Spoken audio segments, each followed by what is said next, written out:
Hi, my few royal subscribers. Nowadays, floodings are everywhere in the Asia. We need an extra caution to the extreme weather. Today's topic is regional election in Indonesia, November 2024. So let's get ready for an election season that promises drama, strategy, and crucial decisions shaping Indonesia's future. Political analysts are laser focused on President Prabowo's coalition and the heated Jakarta gubernatorial race, which could set the tone for his presidency. Prominent figures like Prabowo and Megawati are in the spotlight, but can they overcome voter fatigue to secure victory? Meanwhile, Jakarta's pressing environmental issues are driving candidates to offer innovative solutions. But what about the integrity of these elections? Concerns over election technology and misinformation are growing. While dynastic politics, exemplified by Jokowi's son joining Prabowo's ticket, continues to be a hot topic. Stay tuned as this thrilling political spectacle unfolds. Enjoy listening and stay safe. All right, let's jump right into it.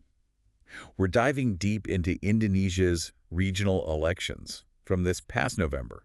The 2024 PILKADA. Yes, the PILKADA. And you already know our listeners are right there with us, deep in the weeds of Indonesian politics. So we're going straight to the heart of it, the outcomes, the big players, what it all means for the country's political scene moving forward. Exactly. We're going to unpack what these elections tell us about where Indonesia is headed. And one thing that really stood out to me going through these sources was just how many candidates had family ties in politics. Oh, absolutely. Like, we're talking almost double the number compared to the last few election cycles. It's a pretty significant jump. Yeah, it makes you think, is dynastic politics really taking hold in Indonesia? It's certainly a trend worth watching. I mean, on one hand, it's not entirely surprising. Right. Family connections have always played a role. Exactly. But this kind of surge suggests something might be shifting. Yeah. Are we seeing a move towards like a more entrenched system? Potentially. And that raises some concerns about the future of Indonesian democracy. Definitely. Because if power gets concentrated within certain families, it limits opportunities for new voices, new ideas. It raises questions about fairness, about equal access to political power. And it's hard not to think about Jokowi's influence in all of this. Especially with his son, Ridwan, now in the vice presidency. It really adds fuel to that whole dynastic power narrative. It does. And, it's fascinating to see how the public is reacting. There's this, sense of acceptance, almost an expectation of some level of family ties in politics. Right. But this sharp increase is definitely causing some unease. You can sense that people are worried about what it means for democracy. And it's even more interesting when you contrast it with this other trend we saw in the elections, the single candidate victories. Yes, on the surface, it seems like a clear win for those unopposed candidates. Huge margins in some cases. Exactly. But if you look closer, there's a really fascinating layer to it. It's that whole blank box phenomenon, right? Right. Even with those overwhelming victories for single candidates, a lot of voters in some regions were choosing to vote for nothing. Literally a blank box on the ballot. 30–40% in some areas, which is... That's not just a random protest vote. It's a pretty powerful statement. Makes you question whether those single candidate wins really reflect what people want. Exactly. You have to wonder, did those voters feel like they genuinely had a choice? Or was there some kind of pressure, to go along with it? Possibly. We can't ignore the influence of things like money politics. And also just that perception of limited choices. Like maybe people just felt resigned. It adds a whole other dimension to those single candidate races. And just to clarify, if those blank boxes actually win, it triggers a whole new election the next year, right? That's right. A re-election happens and a caretaker from the local government steps in for the meantime. So, even those seemingly straightforward wins could lead to some political shakeups down the line. Definitely adds to the intrigue. So, okay, we've got these two big trends. Dynastic politics on the rise, and then this silent protest in the form of the blank box. Right. Two sides of the same coin, in a way. But let's zoom out a bit and look at the bigger picture of these elections.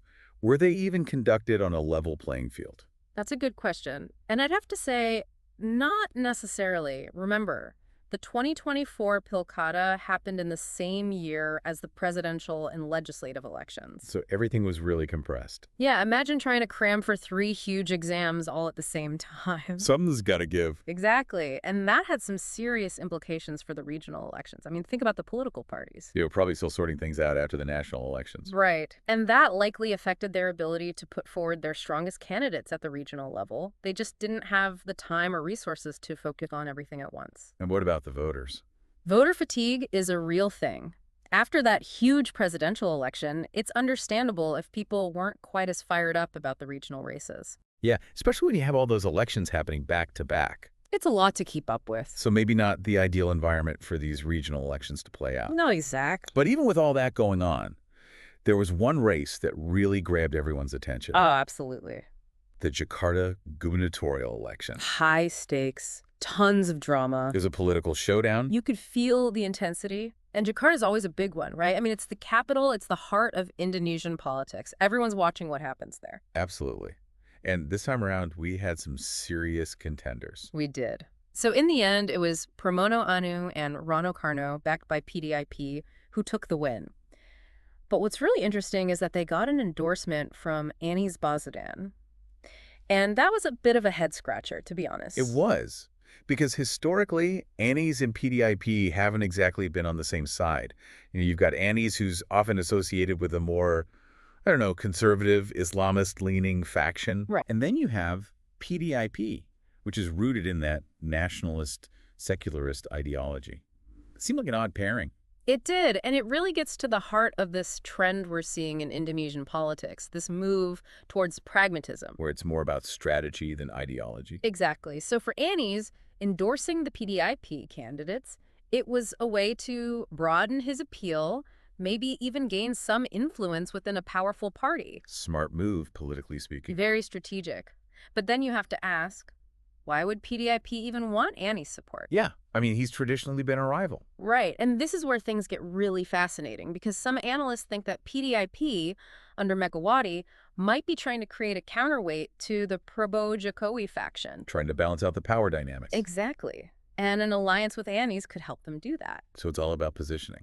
It is. It's like a giant game of chess. And speaking of the competition, we can't forget about Ridwan Kamil and Suswono, who were running for the Kim Plus coalition. A lot of people thought they were the frontrunners early on. They did have a strong start. But then, Things got a bit messy. to say the least, Their campaign was hit with, like, a series of controversies. Ridwan Kamil had those old tweets resurface. the ones that were seen as sexist. Right, and that definitely hurt his image. And then Suswono made that joke about wealthy widows. Which completely backfired. Oh, yeah, it did not go over well. And then there was that independent candidate, Dharma Pongrekungkun.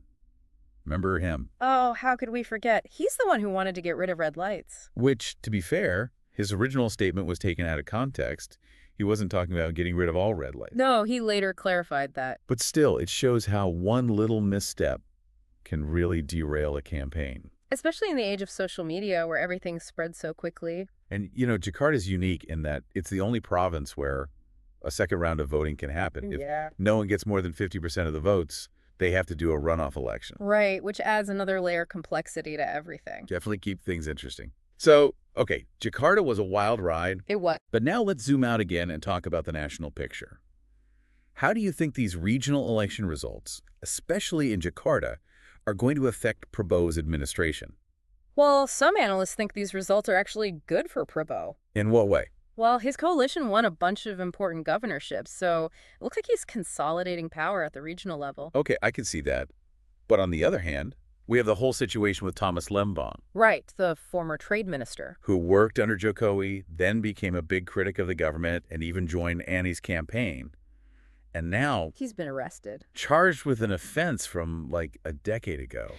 And the timing is just... Suspicious. Yeah, I mean, it happened so soon after Prabowo won the election. It makes you wonder if this is about silencing opposition voices.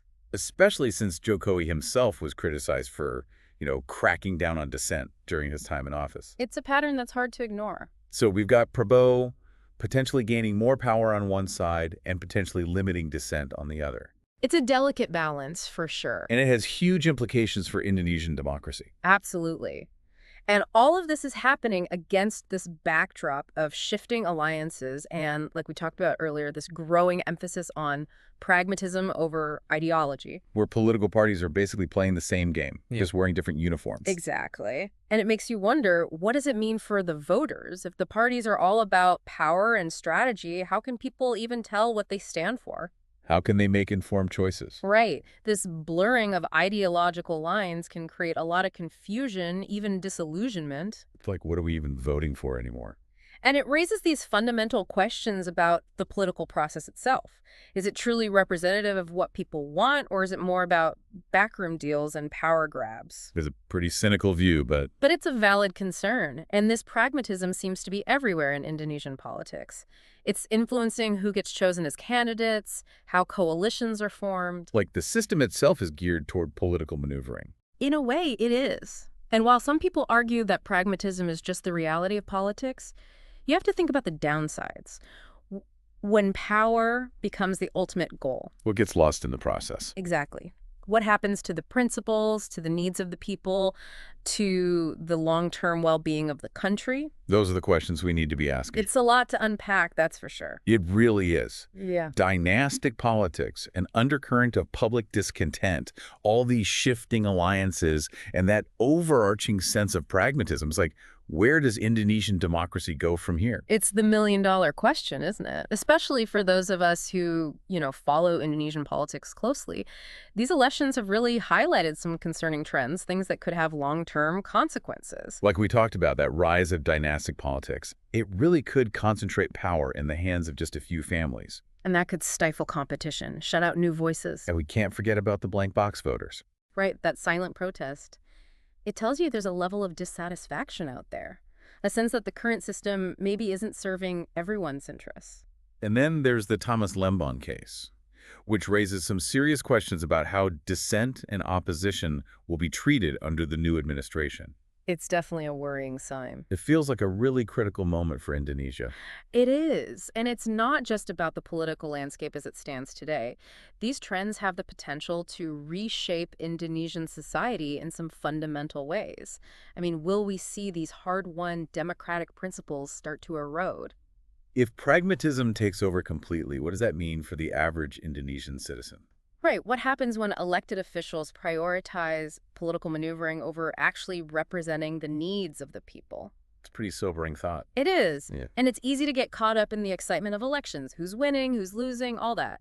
But we have to dig deeper. We have to understand these underlying dynamics that are shaping the future of Indonesian democracy. And I think that's what we've been trying to do in this deep dive, going beyond just the headlines, to really analyze what these regional elections mean in the bigger picture. Exactly. We've seen how dynastic politics, public discontent, and the strategic alliances are all intertwined with this, pervasive sense of pragmatism. Creating this political landscape that's both fascinating and, honestly, kind of unsettling. Right. It's a mixed bag.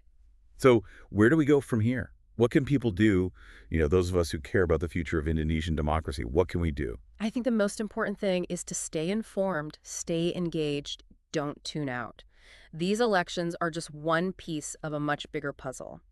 We need to keep a close eye on what those in power are doing, hold them accountable, advocate for a political system that truly serves the Indonesian people. It's not about trying to predict the future or anything like that. It's about encouraging critical thinking, open dialogue. Yeah, make your voice heard. Participate in the process. Because ultimately, the future of Indonesian democracy is not set in stone. It's being shaped right now by the choices that are made, the actions that are taken. So to our listeners out there, stay curious, stay engaged, stay informed. Indonesian politics are in a state of flux, and the next few years are going to be critical in determining the direction the country takes. Your understanding, your participation, it matters now more than ever.